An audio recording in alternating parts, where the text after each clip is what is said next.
Hello, and a very big welcome from me. I'm Alex, founder of Neurotopia CIC, and this is podcast number 2 in our Neurological Natters collaborative series. Today we have another special guest for you. I know him as the godfather of Send in the Shire. Most people might know him as Gordon Forsyth, who has been supporting neurodivergent children and their parents for a very long time. Hi Gordon, how are you today? I'm fine, thank you, Alex. Thank you. Oh, brilliant. So for the listeners that don't know who you are, Gordon, please tell us who you are, what you do, and also if you feel comfortable sharing, can you tell us why you do what you do as well? Okay, so as you've very kindly said, I'm Gordon Forsyth. I am a parent. I'm a dad of 2 children who have neurodivergent conditions, mainly autism, PDA, ADHD, so forth. So the list can go on if we wanted, but we won't. I've been doing the journey of autism for the last 20 years when my son was diagnosed at age 9, and got fully involved in finding out what this strange named thing was, autism. And yeah, it's huge. When it's to talk about a spectrum, it's not a small spectrum, it's a huge spectrum, and everything's brought out daily. And I got involved purely because I needed to help my children. And the only way to do that is to find out and do research, go to conferences, workshops, etc. So I joined a local support group called PAACT, where there was a lady running it with quite a few parents going. So you just ask questions, go and sit and listen and absorb as much as you can. I kept on going until 2014. The chair of PAACT had said, my children are old enough now, they're now adults, so I'm stepping down. And my hand seemed to go up to sort of say, I'll take on the chairmanship if that's all right. And I've been running it since 2014 with 4 other ladies who are all parents and we're all volunteers. So yeah, why do I do it? It's my own therapy. Yeah, you don't do this out of not loving it. By talking to other parents, helping parents, it increases my knowledge and being able to help my children, but it also helps me understand why things work in the way that they do, and it's a therapy really. Yeah. Oh, that's fantastic, Gordon. I can't think of any better reason to be doing what you're doing and all the amazing stuff that you're doing is that you want to help people in the future and help future generations. I think that's amazing. I'm very excited about going to the upcoming PAACT conference on the 12th of November at the Showroom venue. The theme is behaviour.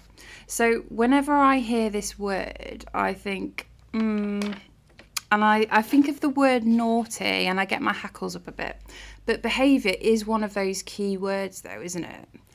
It is. Whenever you talk, and we did think long and hard about do we use the word behaviour, but it really does grab people's attention because it is the naughty child. That's what comes into people's heads. Why is that child behaving that way? Why is that person doing that? And last year's conference was on communication, and all behaviour is communication. So the reason we went behaviour this year is I wanted to sort of follow on from communication to behaviour and show the differences of how they intertwine, because what is a bad behaviour is somebody communicating but don't know how to communicate in the right way at this minute in time, or can't. And then it's just getting over the fact of we understand behaviour as being naughty, but there's so many different forms of behaviour that needs to come in that we need to explore. I wanted to get that out there so that parents understand if a child answers back or does something different, doesn't mean that they're being naughty or they're being defiant. It means that they're asking for help. So it's really getting that message out there. And I just wanted to grab people to sort of say, I want to go to this because I need to find out why my child's being naughty. That's what I wanted to know when I got told my son was diagnosed with autism. I thought, I need to know why he's being like this. Why is he acting like that? Why is he being so badly behaved, so to speak? And over the years, I've come to find out it wasn't bad behaviour. It was just another way of communicating. So, yeah, behaviour was chosen purposely to create an emotion for people to find out more. That's really good. That's what I like to hear, because behaviour can be a bit of a trigger word, and you've stated there it is a form of communication, and where there's a need, there's going to be that behaviour that is requesting to meet a need. So I'm really pleased that you've mentioned all that, Gordon. What kind of support and resources will be provided for parents or carers or professionals at the conference? So in terms of support, there's obviously there's stalls, there's a marketplace where there's going to be lots of people that they can go to from the local authorities and that to find out what support should we be getting or can we be getting. So they can go and sort of find out if I'm not getting it, why is it not being offered to me or whatever. They can speak directly on the day to people that can give them the information and potentially make that contact to sort of say, this is the path you have to go down to get in front of us, or that we can make an appointment now to have a chat later on. We've also got the new virtual autism hub that are going to be there, and they've got a sectioned off area at the bottom of our marketplace where it's a quiet space. So if anybody's going to be struggling, if it's overwhelming on the day, we can go in there.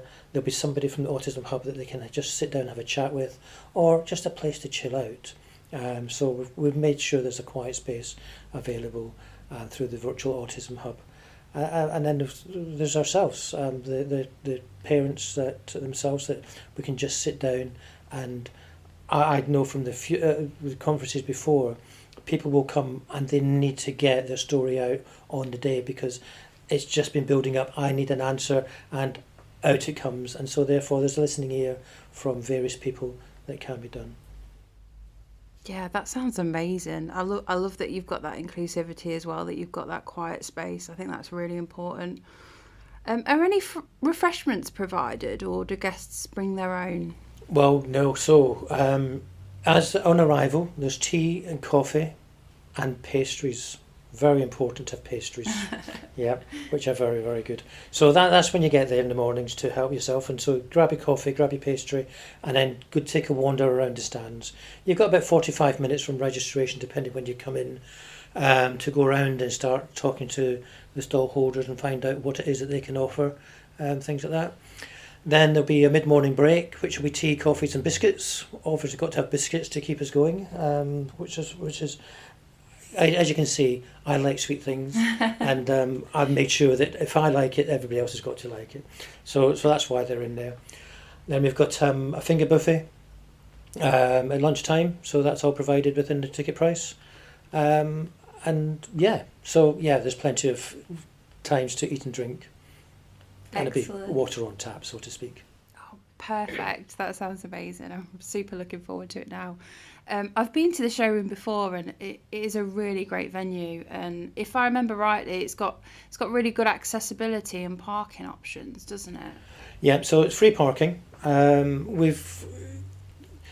parking does get difficult, but we've not been able to not have somebody parked. It's just a matter of the earlier you get there, the more spaces there are. The later you arrive, then you're going to be really searching for that space, because we're going to have about 100 people at the conference. So yeah, just think about, do you want to be searching for that car parking space, or do you want to come and chill, relax, talk, look around, have that tea and pastry before you get in? Obviously it's going to be dependent on your children getting to school and things like that, so it's just how things are going to work out. But yeah, the free parking, and yeah, so there is ample space really. Brilliant. So get there as early as you can from the sounds of it. Are tickets available to buy up until the day of the conference?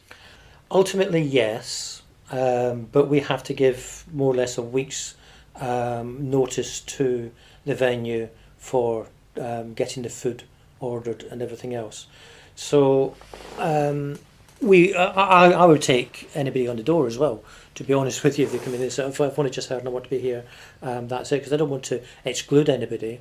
But we do need to have sort of realistic outcomes at the venue. You need to know how many they're catering for and any dietary requirements along the way. So all dietary requirements will be catered for. But yeah, if you order the day before, then we can't honour the dietary requirement potentially, although we have tried to make it a sort of options for most people if they're vegetarian. If you're vegan or gluten, that's different matter, because we are getting separate dishes for these individuals. But if it's just a matter of being a vegetarian, then there would be options there if you were to book late. But yeah. At the Thrive Tribe, we believe everyone deserves the chance to soar. Whether you're an individual seeking self-improvement or a business aiming for success, we've got you covered. Personalised coaching. Unlock your potential with our expert coaches. One-on-one guidance tailored to your unique goals. Learn flexibly online. Boost your skills from Microsoft Office mastery to work-based expertise. Lifelong learning? We've got the keys. So whether you're an aspiring professional, a business leader, or simply hungry for growth, join the Thrive Tribe today. Visit thethrivetribe.com and let's ignite your journey. Remember, it's not just about surviving, it's about thriving. The Thrive Tribe, where potential meets possibility. Hey there, Lincolnshire business owners. Struggling to be found online? Still buried on page 3 of Google? Wondering if anyone's even looking? Well, stop stressing and join the Lincolnshire Business Directory. It's completely free to join, and you'll finally start getting noticed. Think of it like shouting from the hilltops, but digitally.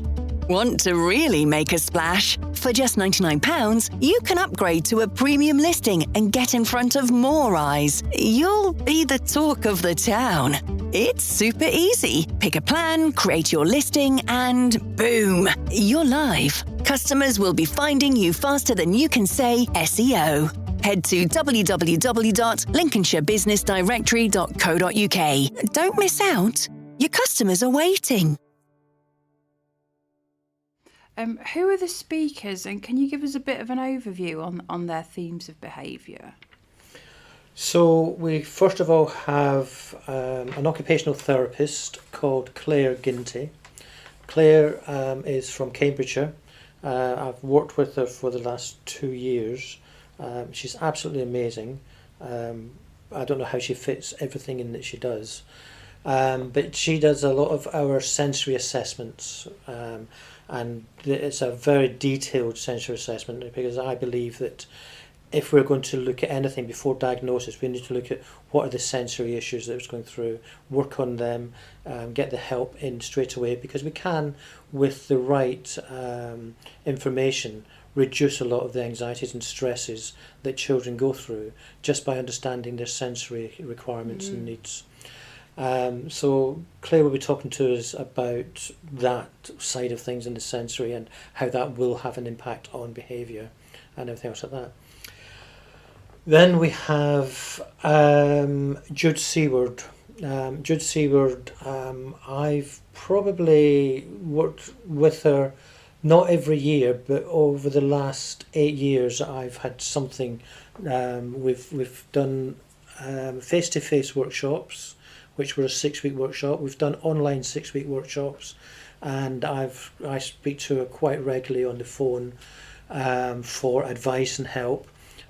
She is a behavioural therapist mainly, is her title, I think. I may be wrong, but she has a website called Simply Misunderstood, and it's really good information on there. And she goes through the understanding of the assault cycle and things like that, and it's identifying when things are going a little bit off track and that our child might be getting a little bit agitated and things like that, and how do we stop them from reaching the pinnacle of a complete meltdown, and it's distractions and things like that, but what we're looking for and how do we actually tackle that. So Jude will be talking a lot about that, I believe. There's myself. I'm going to be talking. I've got my son, all being well, and my daughter there. We're going to be talking, asking them questions about their behaviours and what I did wrong. Can you believe I would do something wrong? I'm sure you didn't do anything wrong. The things that I did wrong, and how that affected them and their behaviours. So it's a really good insight to what will be going on in there. I've also got other committee members where we'll be doing 10-minute videos in between the main speakers, talking about the struggles or the issues that they've had. Because I want to become apparent is we are dealing with autism mainly, but the differences of how our children react and everything else are huge, and every one of us have different difficulties that we're dealing with and how to overcome that. So when we're talking about this is what you should do, that's what we should do for my child. What you should do for your child, you have to take this generic information and then say, how does that apply to my situation and how do I adapt it? So that's what I want to get across from the videos that we're putting out in between the main speakers from the other committee members and myself. And then the last main speaker will be Adele Sheriff from the Working Together team. And the reason I want the Working Together team in there is because they do deal with our children. They go into the schools and they train the teaching staff and everything else about understanding children with neurodivergent conditions and their behaviours and what to look out for and everything else. So it'd be really good to have the professional view on how does behaviours come into it within the education system and what the difficulties that the young children come up against within there, really. So yeah, I'm really looking forward to what Adele has to say within that.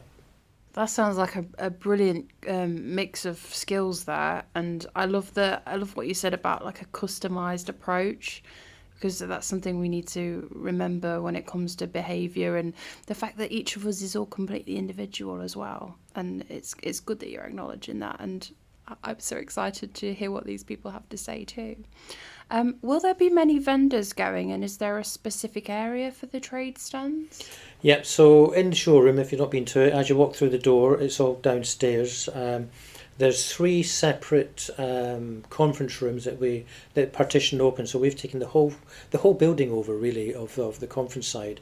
So we've got the whole ground floor where it'll be the food side as you walk in and the seating area, and then you walk straight into the trade stands, it's commonly known now as the marketplace. So we're going to have, I think I've got 22 as today trade stands that will be there, and it could be as many as 26 by the time we finish in a couple of weeks' time. We're still waiting for a couple of people to confirm. So yeah, there's going to be a good mix of local authority, private companies, different support groups. There's even a lady doing something on skincare for the neurodivergent, because skin can be a complete difficulty for things like that. So we've got somebody who specialises on skincare. Wow, that sounds awesome. So tell us about registration, Gordon. Are there any additional benefits for the PAACT members attending the conference? Well, so if you're a PAACT member, membership is £15 a year. For a family membership, it's not an individual, it's a family. The whole family can benefit from it. So that gets you discounts for the conference. So coming to the conference, you're paying £30 opposed to £50. So you've made your £15 PAACT plus just by coming to one event of the conference for that family membership. But we do workshops throughout the year, and so the workshops and everything else are all subsidised. Everything we do for, if you're a member, is subsidised for that member and the family that's there. But on the day, that's the only benefit, is that you've got in at a cheaper price. Everybody else, there's no difference other than we've acknowledged that you are in need of as much support and help, and that's what we're trying to give. And so the membership just says we are wanting to give you something back as well, and that you're looking for that. That sounds well worth it then. So people that want to go to the conference, can they join up now as a PAACT member and register to get the discount for the conference now? Yes, they can. Oh, well. It makes sense, really, doesn't it? When you look at the cost pricing, if it will still work out cheaper. But I'm trying to build up membership, as you can imagine, to get there and support as many people. So it's got to be worth it for the individual and the family. So yes, we're wanting to help as many people whilst building up our membership. Yeah, that sounds great. That sounds absolutely brilliant. Is there an email address for any inquiries about the event or the services that you offer with PAACT that you want to share? Yeah, so the PAACT email is basically PAACT support. PAACT is spelled PAACT support @hotmail.co.uk, and it's all lowercase. And that gets you through to me or our secretary Melissa, who answer all the emails and gets back onto that. So any inquiries that comes to us, we would answer you as and when we can. I would like to say it's sort of the same day or whatever, but at the moment things are quite hectic, so it might take a week to get back to you. But if we can get back to you, as we do sort of fairly quickly. Yeah. Oh, brilliant. Thank you, Gordon. Is there anything else you'd like to add before we wind up? Well, other than the conference is really very, very enlightening. It will provide you with a lot of answers. I always say there is no answer to autism. There's no magic bullet or anything else like that. But you will come away with a lot of strategies that you can start implementing straight away that would really help. And then to know that, okay, so this has helped in here, what else do I need to do? And giving you the confidence to try and new things. And whether you're a member of PAACT or you come to the conferences, the one thing I always speak of, particularly on a one-to-one basis with parents, is we as the parents or as the adults have to change before our children can change. And if we can't do that, how can we expect our children to? Very wise words there, Gordon. Obviously the lived experience is speaking a lot there. Thank you so much. It's been a pleasure chatting to you, and I'm very excited for your conference. Please check out PAACT's website and Facebook page if you haven't already. Give that a like in support. Please follow the Neurotopia CIC Facebook page and the Links Lives Natters Facebook page too if you haven't already. A huge thanks to Shelley and Mark, the technical team behind this podcast, and here's to many more. And of course, a huge thank you to all of you for listening. Let's keep talking and hearing different perspectives on this important subject.